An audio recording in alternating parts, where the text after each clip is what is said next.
Seorang mantan tahanan politik Yusak Pakage yang dikenal sebagai anggota organisasi Papua Merdeka diamankan Satgas Pamtas RI PNG Yonif 132 PS di Jalan Poros Komabo, perbatasan RI Papua Nugini pada Kamis 8 Juni 2023. Yusak Pakage ditangkap saat hendak melintas ke Papua Nugini melalui PLBN Sko, distrik Muara Tami, Kota Jayapura.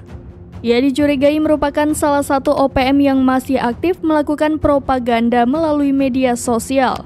Penangkapan mantan tahanan politik ini bermula ketika Yusak Pakage membuat keributan saat berada di pos imigrasi PLBN Sko karena tidak mau mengikuti prosedur untuk masuk ke Papua Nugini. Wadan Satgas Yonif 132 BS Mayor Infanteri Zulfikar mengatakan, setelah tidak dapat melintas, Yusak Pakage kemudian pergi ke arah Kota Jayapura. Namun ketika berada di kawasan Kampung Skomoso, anggota TNI kembali menghentikannya. Zulfikar selanjutnya melakukan koordinasi dengan pihak kepolisian untuk memastikan status Yusak Pakage. Berdasarkan informasi tambahan dari berbagai sumber, diketahui bahwa Yusak Pakage adalah mantan Sekjen Tapol Napol TPN OPM dan aktivis kemerdekaan Papua yang mengibarkan bendera bintang kejora.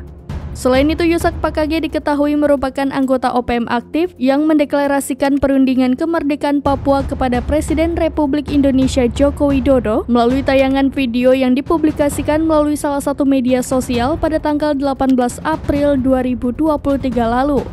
Satgas Pamtas RI PNG Yonif 132 BS yang diwakili oleh Mayor Infanteri Zulfikar melakukan penyerahan Yusak Pakage kepada Polsek Muara Tami untuk dilakukan proses pemeriksaan selanjutnya.